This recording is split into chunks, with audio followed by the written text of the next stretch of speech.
Chapter 5. When the Man Comes Around. At this time in our union's history, we face a threat unlike one we have ever faced before. When people who are unwell and easily taken advantage of are manipulated into violence, we must do more. We cannot stand here before the world and its leaders and pretend to wave a magic wand to fix these poor individuals' situations. Today, in response to the growing concern of terrorist cells within our union, using the chemically unbalanced population in its attacks, I, President Charles Rourke, am announcing the creation of the Strategic Defense Task Force and its inception into our Department of Homeland Security. Today marks the end of these senseless attacks. Mark my words. President Charles Rourke, 42nd President of the UCA, announcing the creation of the SDT to combat the rising concern of localized terrorism. 2 weeks earlier. The room is dark. The only window in the room has a thick blanket thrown over it to keep the light out. An old-school alarm clock begins to ring its tiny metal hammer against its tiny little bells. It rings and rings and rings until a thick, groggy hand fumbles its way to the red stop button on the back of the clock. The hand lets go of the clock and falls on the nightstand the clock was resting on, while the figure it is attached to sucks in air desperately as if on his deathbed. Anderson finally brings himself up to a sitting position. Not yet having opened his eyes, he's not ready for all that yet. The room may be dark, but he's not ready to officially wake up and look around and see the world just yet. After about 10 minutes of this, he finally opens his bloodshot eyes and rubs one of his hands over the growing bald part of his head. Christ's sakes, I should have gotten into that damned hair growth treatment when I had the chance. Anderson thinks as he looks down at his protruding gut. He was a fit man once. Even helped him find a place in life when he was in the military. He was strong. A stocky young man then, Anderson knew that if he couldn't grow taller, he would have to grow wider, with muscle. It served him well, as he was quickly assessed as a major physical asset to his platoon, and that type of information gets logged. Everything gets logged, noted, and stored somewhere in the UCA. The information about Anderson's physical ability, punctuated with his slightly above average intelligence, and his ability to do what he was told without asking questions, helped to land him a candidacy with the SDT. The dream job for all newcomers who want to be lifers in the military. 5 years into the SDT, he was a model agent. He never married, never had kids. He even stopped referring to himself by his first name, just Anderson. Then he pulled a disc or two in his lower back, got hooked on a few painkillers, and really dove headfirst into his love of whiskey. Now, nearly a 20-year vet on the SDT, and Anderson is still growing wider. Of course it's not with muscle anymore. And it's not because he had any serious distractions like a family. He does have a taste for cheap whiskey, unhealthy foods, and women of the night. The women are almost always typically part of the chemically unbalanced population. No perfectly balanced woman wants to be a sex worker, or so they say. But if they take his money, don't go blowing up buildings, and do what his requests are after he pays, he could give a shit about their chemical balance. Still, Anderson loves this job. He loves the UCA, the Union, the SDT. It's the reason he lives the life he lives, which he considers to be much better than the chem dogs, as he and some other agents refer to the masses of balanced population. Anderson feels the tingling echoes of the classic ED headache coming on, and reaches for his numbing agent pill bottle and a fifth of cheap whiskey. The numbing agent pills are only for members of the SDT, a select few high-ranking members of society, and the like. The agents of the SDT must be able to think like a chemically unbalanced individual at any given point, and are not required to take Chembal, which he is grateful for. He knows the truth behind the drug, and he would rather just take the numbing agent part of it and nothing else. After he gulps down the pill with his whiskey, he lights a gray market old-school cigarette. Anderson also dabbles with the gray market. You can find all kinds of goodies there, including actual cigarettes that taste and work like they did before that clean-it crap. He inhales deeply, listening to the sound of the tobacco and paper burn as he breathes in the smoke, holds it for a couple seconds in his lungs, then breathes out a huge puff of gray smoke, also unleashing a coughing fit. He eventually gets to his feet, walks to the bathroom of his small house, and begins to prep for the day. Anderson stumbles his way to his bathroom and flicks the light on. As the lights turn on, there's a small pop of sound and a flash of light. Suddenly, the bathroom's lightning goes a shade darker. There goes the second one. mumbles Anderson beneath his heavy wheezing. 2 of the 4 light bulbs above the mirror and sink vanity are burnt out now. He knew he should take the time to go to a home improvement store and get some bulbs to replace the now burnt-out ones, but in a way, this was a blessing. After last night's haze of drinking and smoking, bright lights were the last thing he needed. He sluggishly reached for his toothbrush and toothpaste. The brush was frayed and showing the signs of battling the filth left on Anderson's teeth from the last year or so, and he figured one of these days he would go and grab a new set of them. But it wouldn't be today. The paste tube had been rolled up, as it was also to the point of being completely spent and used. Hopefully today, there was at least one more use in it. He squeezed the small section just below the opening of the tube, hoping something would come out. Nothing. He squeezed harder, pinching his thumb and forefinger on either side to try and get every inch out of this tube. No dice. Instead, he tossed both the toothbrush and toothpaste to the side of the vanity and reached for a half-filled mouthwash bottle, took a swig, swished it around in his mouth, and spit it out in the sink. As good as it gets today, Anderson thought simply. After he was done with this part of his morning, he went to put on his outfit for the day's work. Anderson opened his closet to find most of the suits laying on the ground with about 3 on hangers. Clearly laundry needed doing, but the idea of taking his suits to the laundromat to have them properly washed and steamed sounded like just another thing he would add to a growing list of to-dos. He reached for a black wrinkled suit on the floor, with the corresponding pants with thin vertical lines that was in a state of distress, but it would work otherwise. Once dressed, he made his way to the kitchen and found that a pot of coffee from last night was still in his coffee maker. He lifted the pot up to his nose and took a whiff. It wasn't fresh or warm by any stretch of the imagination, but it would do. He poured some into a clean coffee mug, grabbed one of the various whiskey bottles about the room, and sat at his table in front of a few folders that had been sent home with him the night before. As he poured what he estimated to be 3.5 or so fingers of whiskey into his coffee to help with the lack of freshness, he opened one of the folders to begin prep for the day's events. The first folder was a previous investigation report. He had been waiting for this to come his way for some time now. He flipped to the section he knew would have the investigation's findings and determination. It read as follows. Based off the report submitted by field agents Anderson and Madsen, it is determined the death of terrorist Christopher Gallo was avoidable, and the terrorist could have been detained for reassignment. With the information presented throughout the case, as the field agents pursued C. Gallo, his death was the cause of poor real-time judgment and personally held animosity towards the terrorist. It is advised to all field agents to remain a force of temporal levelness and make calculated, yet real-world-aware decisions. The investigation determines Field Agent Anderson failed to remain as such during the final encounter with C. Gallo and wrongly executed the terrorist when apprehension was possible. The death of a terrorist when in pursuit of said individual may be condoned if no other feasible option is present. Field Agent Anderson, at his own admission and psych eval, indicated aggression towards C. Gallo from interactions during the period of pursuit, which lead to an in-the-moment decision to execute said terrorist. As a result, the team of investigators of this case determined that Field Agent Anderson receive a point on his year's record. Field Agent Madsen will not receive a point based off actions Agent Madsen took during and after the events of the C. Gallo pursuit. Please note, this is Field Agent Anderson's second point of the year, per SDT guidelines. Any field agent that incurs 3 points from actions taken that would otherwise be avoidable in an annual year will be removed from the SDT as a no longer viable field agent and be re-educated. This concludes the SDT investigation report for the case of C. Gallo. As he read through the report's findings, Anderson took fewer and fewer sips of his morning coffee.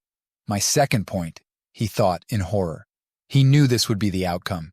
He tried so hard to shape it as a no-option call, he had to kill Chrissy Gallo that night. In truth, he knew that Madsen, his partner, wouldn't budge on the facts. The facts were that little pissant Gallo was a shit-talker who was one of the most slippery vermin they ever chased. 4 times they had him dead to rights, and 4 times he got away from them, each of time berating Anderson as he ran. One example of Chrissy Gallo's jabs at Anderson was during a chase on a subway train. They followed him through the streets, first in cars. He held up a pharmacy in a robbery where he was taking money, drugs, and various items. They know now it was for specific chemicals that could be useful in the creation of homemade bombs. They were able to pin his car from the passenger and front sides during a collision with a civilian, but he was able to spring out the driver's door through an alley. Anderson and Madsen got out of the car quickly. Anderson barked, "Follow him. I'll cut through the subway station to the other side." Madsen was younger, more fit, and a freak of physical nature, so it only made sense to send him on the straight chase. Anderson and Madsen broke off in their corresponding directions, Madsen taking off like a tracking dog chasing down an escaped prisoner, and Anderson huffing and puffing as hard as he could to the stairs leading down to the subway station. As he got down the stairs and made his way to the subway tracks, he stopped as he realized the train was already in the station and letting people on board to their next destination. But that was not what made him pause. See, Gallo was boarding the train trying best to mask his nervousness. Anderson knew better, but in that moment, he just didn't think, and before he could stop himself, he yelled out, "Stop right there, Gallo!" Gallo's eyes shot up and locked with Anderson's, and in an instant, he was running through the subway carts. Anderson took off after him. He didn't see Madsen, which meant he must not have seen Gallo go down the subway stairs and was still looking for him up top. Anderson's heart was beating quickly, and his range of vision was starting to tunnel on him. It wasn't the adrenaline of the chase. He had done this plenty of times before.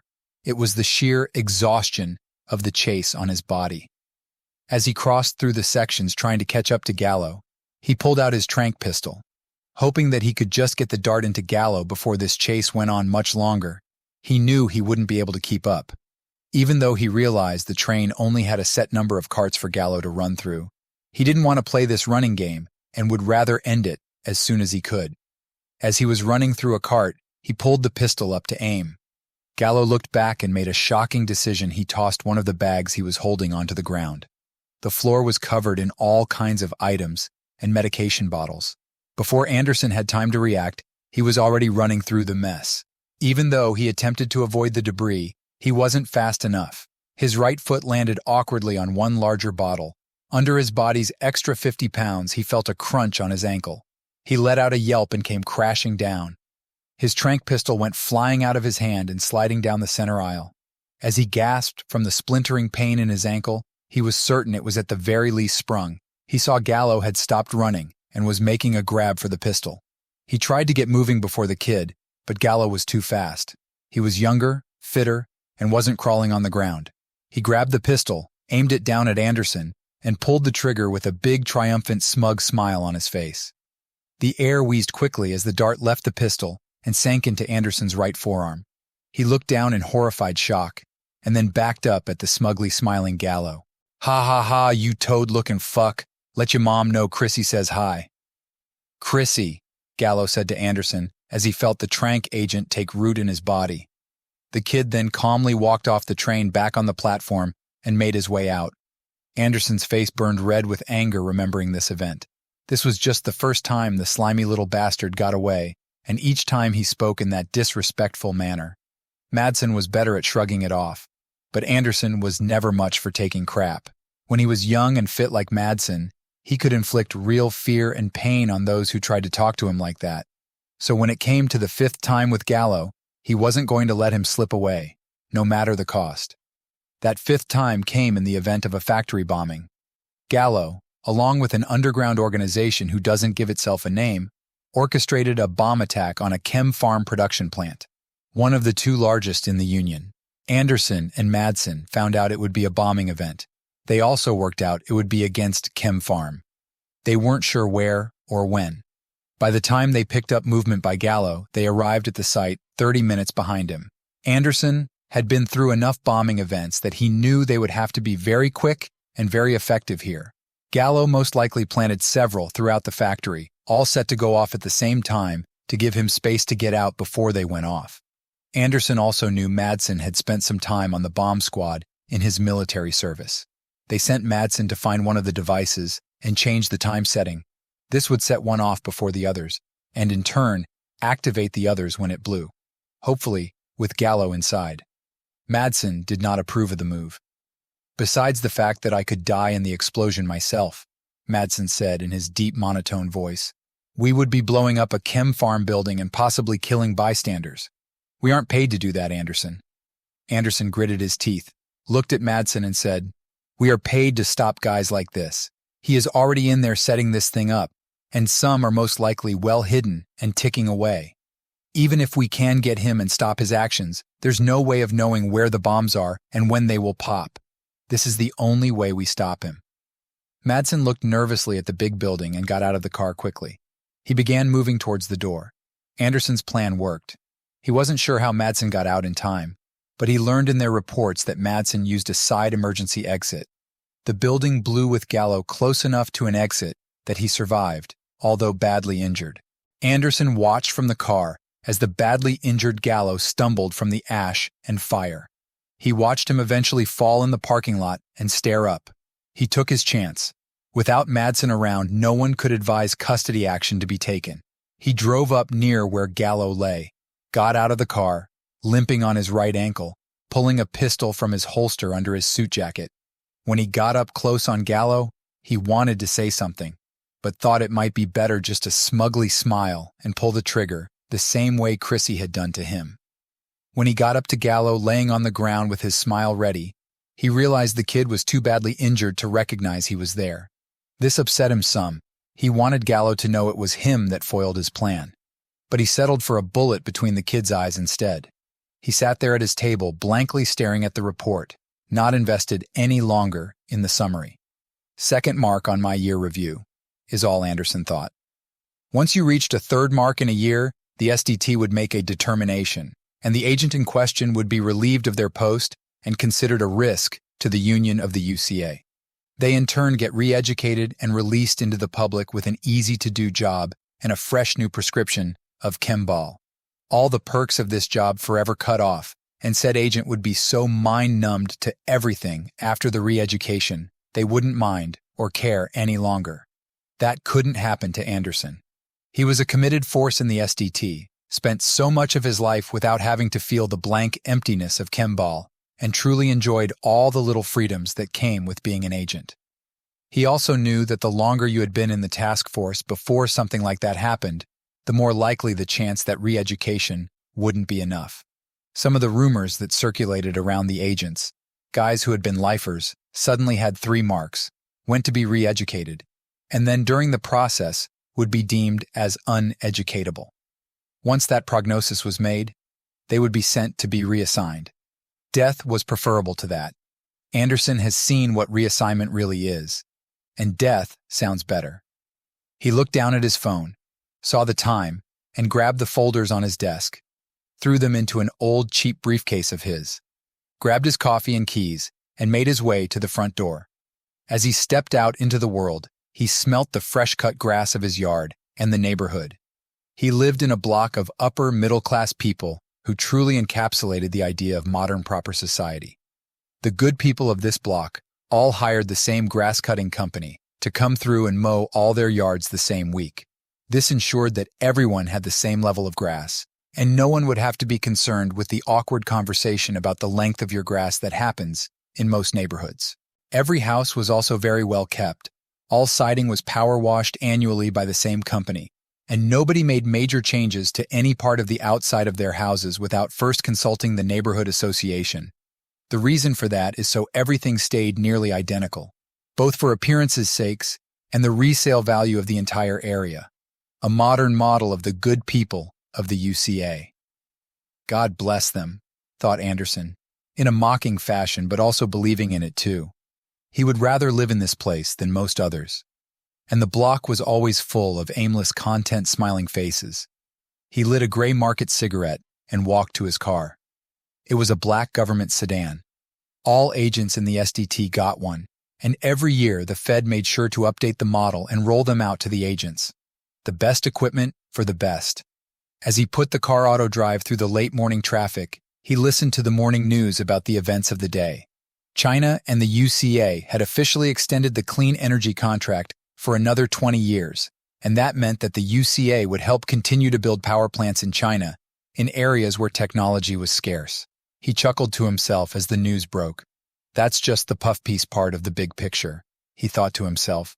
The truth about the clean energy contract and the reason why it always takes China so long to agree to the renewal is the very long list of additional requirements that are always attached. It's not just so that the UCA can help those poor technology-lacking areas of the world. It also typically includes the expansion of pharmacy-based access. International branches of the SDT must be either created or evaluated. And of course, everything must be able to link up with the central access node on top of the world. Anderson only really knows of the central access node through the rumor mill. And 8 years earlier, one of his assignments was a real bad guy. After his capture, they sent him to be reassigned at the access node as opposed to the other sites they have around the world. But Anderson didn't have to come along for that trip. He didn't want to either. It surely was very cold at the North Pole. His car pulled into his parking spot in the garage and notified him of the arrival at the office. He exhaled a deep sigh and got out of the car. As he stood there next to his car closing the driver's side door, he looked at the car in the spot next to his. It was Madsen's. He always showed up early. He was a kiss-ass in that way. Or maybe it was energetic youth. Anderson wasn't fully sure which way he leaned on that, but he knew Madsen was very by the book with everything he did. Maybe in his late 20s, when he was still wide-eyed and fresh with the task force, he was the same, but he couldn't remember any of that for sure. Madsen wasn't a bad agent. In fact, he was one of the best, a real up-and-comer, but Anderson thought it strange that Madsen showed no interest in the finer perks of this gig. He didn't drink, didn't smoke, didn't enjoy the pleasure houses, and stuck to a very strict diet to stay in ideal shape. The whole thing was really a buzzkill to be around. He began walking to the building attached to the parking garage with a slight limp in his right leg. The ache of the bone in his ankle, as he put his weight down on that leg, never fully went away, and doctors advised him he would either have a slight limp for the rest of his life or to maybe consider losing some weight. The limp was what he had clearly chosen. The whole Madsen thing came around at the end of last year. Anderson had 2 marks that year also, but the second one didn't happen until November, and he wasn't worried about hitting a 3rd mark before that year's end. But as a sort of penalty for what was deemed as sloppy procedure in a chase that led to the death of his then counterpart, Anderson was assigned Madsen. The kid was the exact opposite of Anderson in nearly everything. Truly, a difficult person, just to have a conversation with nothing, seemed to interest him other than the current assignment. Early in their partnership, Anderson tried to take Madsen for some drinks, a sort of loosen-up tactic. Madsen had only glared at him hard with those cold steel blue eyes and said, "I don't drink, dulls the senses." That was that. He knew there was a distinct possibility that Madsen was the one burying him in the reports. He always bent rules and played fast and hard with what he could get away with. But his old counterpart understood that partners look out for each other. This last report with Christopher "Chrissy" Gallo, for instance, the report should have read that by the time they got there, the bombs placed by Gallo had already detonated. The assumption of the agents being the terrorist did not properly set the timers right, and when they discovered him, he was at the point of death and was not recoverable for reassignment. Case closed, easy as that. But not with Madsen. He would have contradicted every story Anderson came up with, and when he arrived, not too long after the bullet was put in Gallo's head, he began to analyze the remains.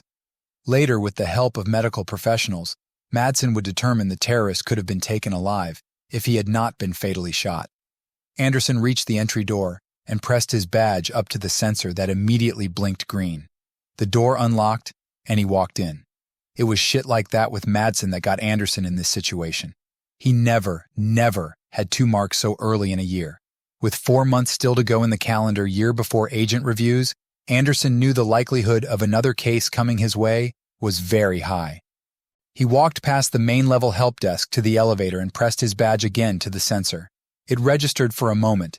Then the elevator began to come to collect him. He would have to play it safe, he decided. There was no way he was going to be re-educated or reassigned because of a scumbag like Madsen. Whatever would come his way in the next 4 months, there was no way he would cross the line and lose his entire life, even if it meant Madsen dying in the field. The elevator dinged as the doors opened. Anderson took a sip of his whiskey-laced coffee and entered the elevator. The doors shut and began to move towards his floor. Once the elevator reached its destination, level 45, he stepped out to make his way to his office and sat down at his desk with a deep sigh. He looked around at the room and saw the echoes of his life littering the walls. He saw a picture taken during his high school days, when he was the captain of the powerlifting team. It was the year he pushed 350 pounds at a meet and set a school record as the first freshman to lift that much. He saw photos of his time as a defensive lineman for both high school and the military's football teams. There was a photo of him standing next to the then director of the SDT, Hendrik Presman, as he was inducted into the SDT at the official ceremony of being sworn in. All these memories, and finally, the last one he had at his desk. Enclosed in a glass square paperweight was a bullet. It was the first bullet he ever fired and killed a terrorist with. It was his second year with the SDT. He took the shot as his then mentor and partner, Chase Allen, was about to be executed by the terrorist. Holding the paperweight in his hands, looking at the bullet that ended that man's life all those years ago, he knew he would not lose these memories. Later in the day, as the rain darkened the skies outside the windows of the building, a notification came across Anderson's monitor. It was simply titled, "Probable Cause for Review." This typically meant someone, somewhere did something, in front of a monitor or around some device that was considered questionable activity. It was something you wouldn't expect to see a properly balanced individual do. This sends a flag to the SDT tech team, who monitors all the cameras and microphones in the world. A job Anderson couldn't imagine doing, and they then assign them to agents to review as probable cause. Most of the time, it's nothing. People say and do things all the time, even when they are properly balanced with Chembal, that they don't mean.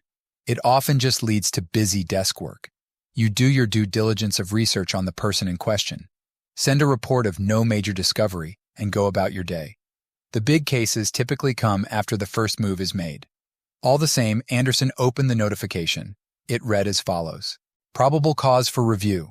Subjects, David M. Nash, Ashley M. Ivy. Locations, Midwest Commonwealth Federal Building. Causes for review. Tampering with cross-departmental information not granted for review. Please research and determine if case ID required. This piqued Anderson's interest some. Location is a Commonwealth Fed office, he thought to himself. That means our boy and girl here are Fed employees. Boy, oh boy, that would be messy for the Midwest Overview team, he thought with a slight hint of joy. He always loved it when Fed employees not on the level of SDT got caught being bad boys and girls. The news always made the case sound like an action movie, and he was the good guy stopping the evil mastermind villain. But really, it typically was some moron who didn't think that the Fed government they worked for didn't monitor everything you did and dug a little too deep. He clicked on the first attachment of evidence. It was a manifesto of reports and sites the two subjects visited. They reviewed other department directors' meeting reports and videos of their screens. Anderson made note of how the subject, Nash, was the first of the two to hack the passwords of other departments. It wasn't like he broke through a massive and complicated code or anything. Most public government departments had easy passwords for employees to follow. But it was interesting this Nash decided to try and log in to other departments. Based off the information in the attachments to the other subject, Ivy began to do the same a couple hours later and did some digging of her own. On top of that, they had been going at this for a week at this point, which also means they haven't stopped, and this wasn't accidental, thought Anderson. He clicked on the next attachment. It was a video of the subject, Nash, at his desk from the view of his monitor's webcam. He pressed play and watched as Nash's face showed real emotion on it. This guy was young still, but he looked like he was witnessing someone's head being shot clean off with a power shotgun at close range. As the video kept playing, a buzzer sound in the office went off in the video. That meant it was 12 o'clock, and it was time for the second round of Chembal. Anderson kept watching Nash closely on the video. The kid looked around nervously, looked back at his screen, and then shifted his chair over to a side of his desk that wasn't easily seen on the webcam. Anderson moved his head closer to the speaker as he listened and heard a bottle shake and the sound of many other bottles rattling around in the background. But the sound made by Nash's bottle had a different ring to it, a ring of someone just shaking a bottle and maybe not actually dropping pills out into his hand. A few seconds later, The young man's face appeared back in front of the cam, and he began to lock his computer. Anderson then flicked to the other attachment. It was the same, but this time with a very attractive young woman's face. Her face showed less fear and more concern on it as she started clicking and typing. Anderson paused the video quickly. He then took a snipping tool on his computer and snipped a shot in her face and saved it on his drive. He wanted to add her face to his pleasure list for when he visited the pleasure houses next. He is, after all, a man with urges. Then he pulled up the screen footage time-stamped the same as her webcam to better watch what she was doing from all angles. As she moved around the site, she stumbled on the acronym EED. She stared at that section for some time.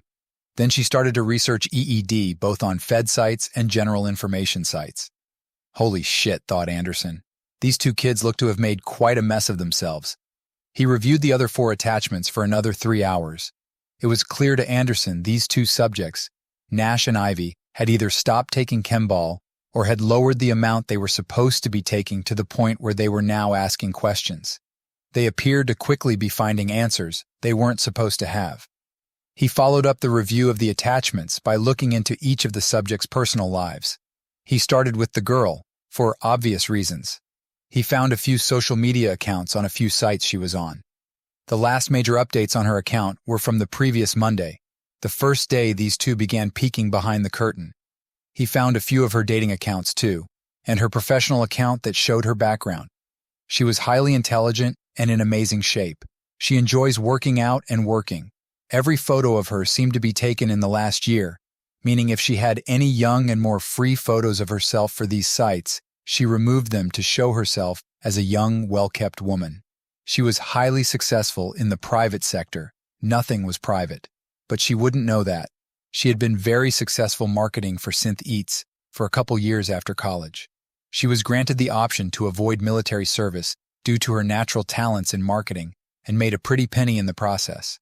The boy had a different story. He had baseline social media accounts. All near inactive, he seemed to update them on a schedule to show that he was invested, but a clear lack of interest was visible to the trained eye of Anderson. He had one dating app account.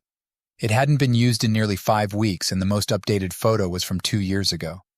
Oh, poor Nash.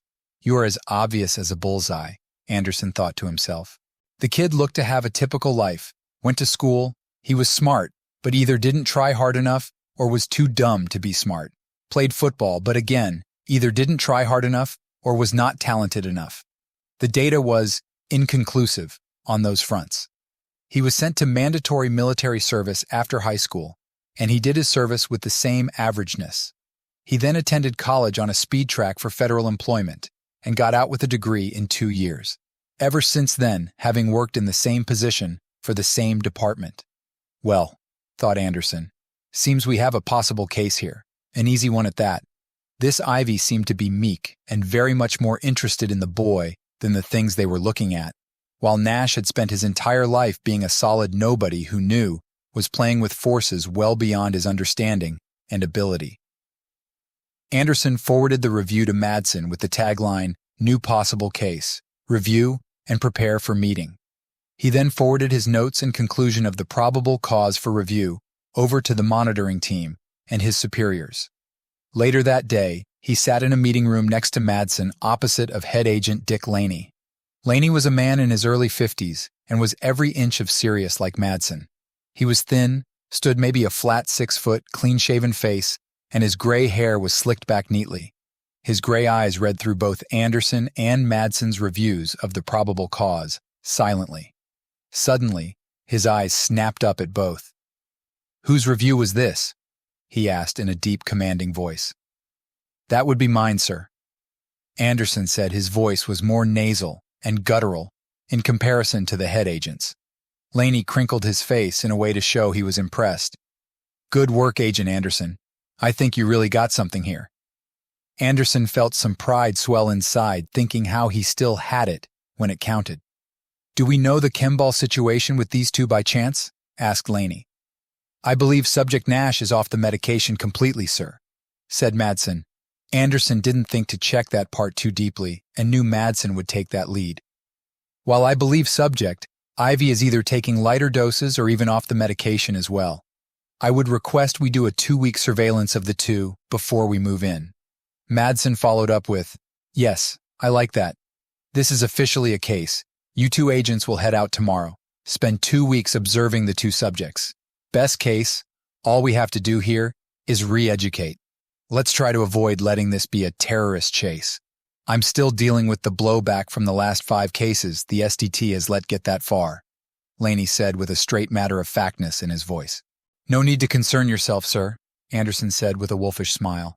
These two get brought in alive no matter what.